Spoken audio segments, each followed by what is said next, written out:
everyone would laugh, and I would laugh too, because that's what I did. I laughed, and I handled it.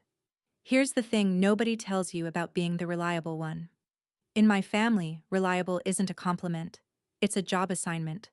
There's no raise, no vacation, and absolutely no quitting. You get hired at 12 years old and you find out about the retirement policy the hard way. For most of my life, I thought that job was the same thing as being loved. I balanced everyone's books and told myself the numbers proved I belonged. Standing in that empty kitchen with 11 missed calls, I had no idea my job description was about to expand. Because reliable, it turns out, came with housing duties. I just hadn't read that part of the contract yet. Nobody had shown it to me. They'd only shown it to each other. Here's the layout of the pressure cooker my family was living in. My parents, Carol and Frank Thornton, own a 3-bedroom house on Warner Avenue, about 15 minutes from my new place. My dad is 66, a retired machinist who barely talks unless something's broken. My mom is 63 and works part-time at the First Methodist Church office, which in our town is less a job and more a throne. 2 years ago, my sister Rachel's husband, Mark, lost his heating and cooling business. He'd worked for himself for 6 years, and then suppliers got expensive, 2 big clients stiffed him, and it all came down slowly and then very fast. 18 months ago, Rachel and Mark and their 3 kids moved into my parents' house. Rachel is 31. The kids are Ava, who's 8, Cody, who's 6, and June, who's 3.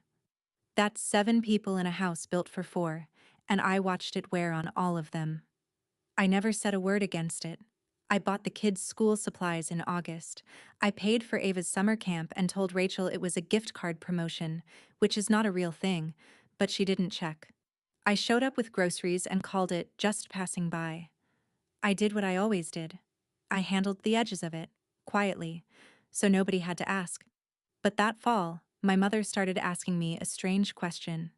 She'd wait until we were alone, drying dishes, and she'd say it casually, like she was asking about the weather. "Have you looked at anything bigger, honey?" Bigger. I lived alone above a laundromat.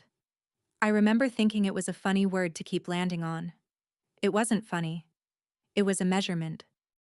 I want to tell you about the babysitting box, because everything that happened this year started there 22 years ago. When I was 12, I babysat for 2 families on our street. $5 an hour, which felt like a fortune. I kept the money in a shoebox in my closet under a sweater, and I was saving for a blue 10-speed bike from the hardware store window. I counted that money the way other kids read comic books. One Saturday in March, the water heater on Warner Avenue died, the same week my dad's hours got cut. I came home from school on Monday and the shoebox was light. Nobody had asked me. My mother sat me down at the kitchen table, put her hand over mine, and explained that families pull together and that she knew I understood. Then she said the sentence that built the next 22 years of my life. She turned to my dad and my aunt and she said, "Diana understands. Diana always understands." And everyone smiled at me. I remember exactly how that smile felt to receive. It felt like being chosen. It felt like a trophy with my name engraved on it. So I smiled back, and I said the water heater was more important, and I never got the bike, and I learned the deal my family was offering.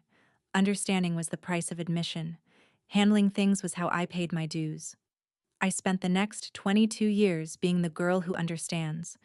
I understood at 16, at 25, at 30. I understood until understanding was the only thing anyone thought I was for. The house on Linden Street was the first thing in my life I ever refused to hand over. And my family treated that refusal like a crime.